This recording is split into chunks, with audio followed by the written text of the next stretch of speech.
What's going on, guys? Welcome to Everything Always. My name's Michael Roman. As we inch closer to Avengers Endgame, a lot's been made recently of Iron Man's Mark 85 armor, Thanos Buster and/or Destroyer armor, however you want to refer to it. And although we've had a couple of supposed first look leaks, titles, and descriptions, I'm going to break down some of the leading theories, including my own, of how this armor may get crafted, what it'll be called, and where it'll come from. But first, if you could grab the subscribe button, we're giving away 2 PlayStation 4 Pros, as well as a whole slew of other Marvel-related stuff. All you have to do, hit the subscribe button, leave a like and a comment on this video, then hit the notification bell, and if you want, stick around to the end of the video. I'm going to go even further into detail about the giveaway stuff than I normally do, as we are on the eve of ticket giveaway season.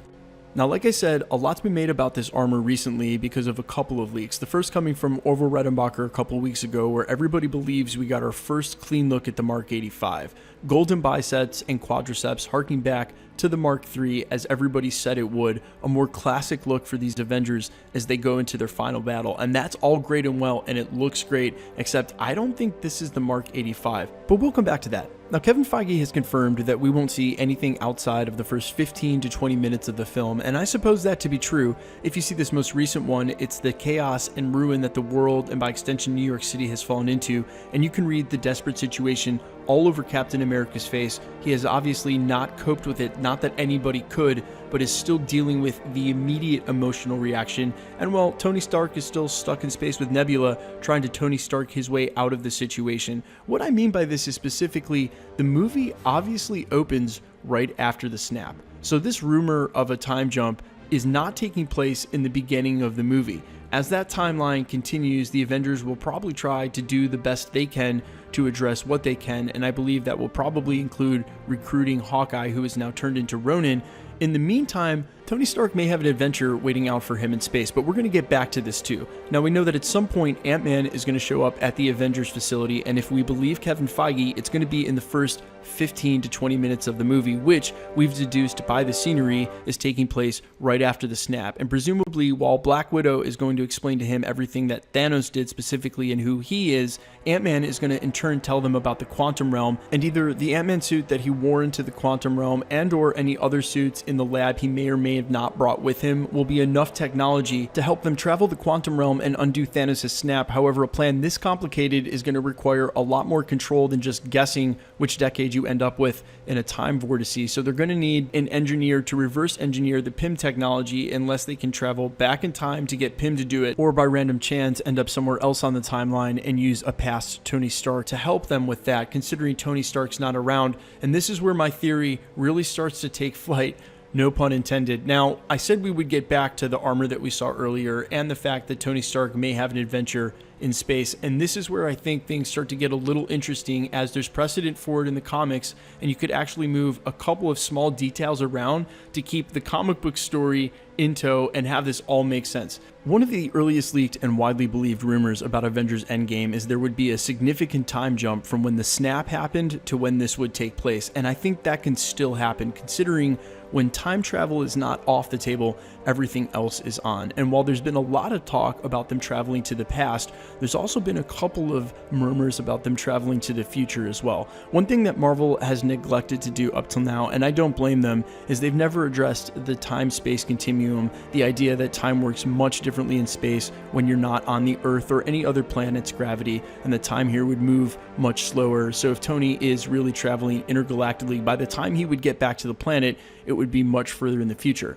I think they may need Tony Stark in the meantime, and that's where the idea of those 3 dimensions and or those 3 Tony Starks may actually be true. Another early plot leak said that Tony Stark may end up on Nidavellir. That was the only ship they had. The Benatar would go to the last place it could lock onto in order to get Rocket to fix it, but I don't think that needs to happen in order for Tony Stark to end up on Nidavellir. See, if Rocket's going to go save Tony, which a lot of people believe to be the case given that Audi leak that they have a game called Rocket's Rescue Mission, perhaps Thor's going to go with him. And if they're already in space that close to what could be Nidavellir, perhaps they're going to make a detour there. And that's where I think the Avengers back on Earth could end up in the future working with a different Tony Stark, or in the past hooking up with the Tony Stark that was around during the first battle for the Avengers.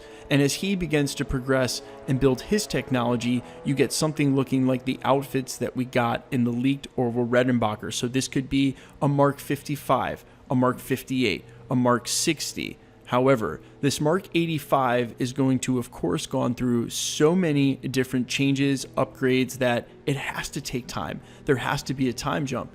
Maybe the amount of time someone would spend in space on Nidavellir designing a new suit with Eitri. And although that sounds absolutely crazy, it's not as crazy as you might think. See, originally the destroyer armor came from Odin, although Odin's out of the picture now, and so that probably won't happen. The destroyer armor was made of Uru metal. That was something that Odin could bless upon him, but I think Eitri could do the exact same thing. Uru metal, of course, being indestructible, something like vibranium. Now, this is a shout out to my boy Warren over at Cosmic Wonder. He just did an awesome video on how Tony Stark could craft this new Mark 85 out of vibranium, and that makes sense too. We've seen leaks that Tony Stark has been in Wakanda with Shuri's help. They could surely make those upgrades, but the point that I'm making specifically about the Mark 85 is the amount of time and variations that needs to happen between the Mark 50 of what we saw in Infinity War and that's 35 upgrades.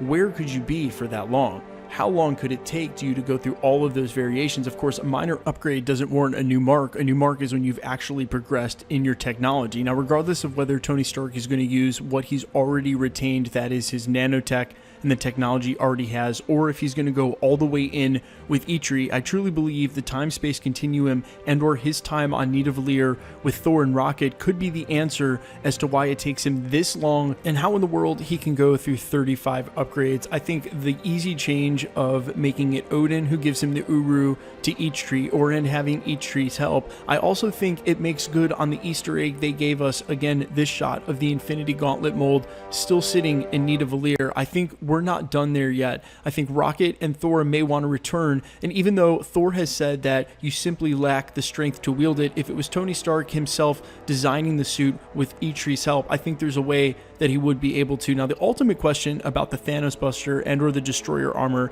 and I would feel more comfortable calling it the Destroyer armor, especially if they decide to keep any of the canonical story, any of the mythology the same with some small detail changes, as we know they love to do in the MCU, is whether this suit could actually house the Infinity Stones. We've done concept art here. At this point, it's hilarious to think this is almost 6 months old. It definitely made its rounds all around the internet, including a feature piece on CBR.com. Thanks for the feature, guys. I appreciate it. But it would make sense for a myriad of reasons, too many to enumerate in this video, why Tony Stark will probably wield the stones in order to undo what Thanos has done. And whether he's going to do it through a gauntlet or a suit, it would also make sense for him to just make spots in his suit for the stones, as that's what he does. He makes a suit of armor. I think it more likely that his armor will just be an accommodator for the gauntlet. I've talked about in the past how Hulk is really the only one who's big enough for his hand to fit the size of that mold, and maybe the only one strong enough to withstand the physical demands of actually unsnapping the snap.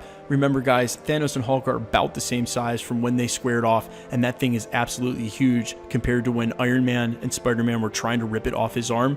There's no way they could even hold that thing up, let alone get their fingers into each one of the notches. Perhaps the upgraded Destroyer armor that Tony's going to return and face Thanos with will have an accommodation to handle the gauntlet and the stones, thusly preserving Tony and, well, his arm. If you haven't seen my video on Tony's, specifically his left arm, Marvel's longest running Easter egg, I'll go ahead and make sure to link that at the end of the video. But guys, let me know what you think in the comments. Do you want to see the Destroyer armor? Do you think this makes sense that Eitri could just play the role of Odin, give him Uru metal, and he could come back with some awesome, fantastic armor? Or do you think he's genuinely going to create it on Earth with Shuri and or himself, and we'll get to see the progression of this Mark 85. I can't wait to see it either way. And quickly, let's get into the giveaway stuff a little more in depth than normal. So we're giving away 2 PlayStation 4 Pros, one at the 300 and one at the 400,000 subscriber mark. We've already given away 3 PlayStation 4 Pros at the 100, 150, and 200K mark. And if you want to hear the winners of any of those, they're announced in the video. So just comb back through my videos, and at the end of some of them, you'll hear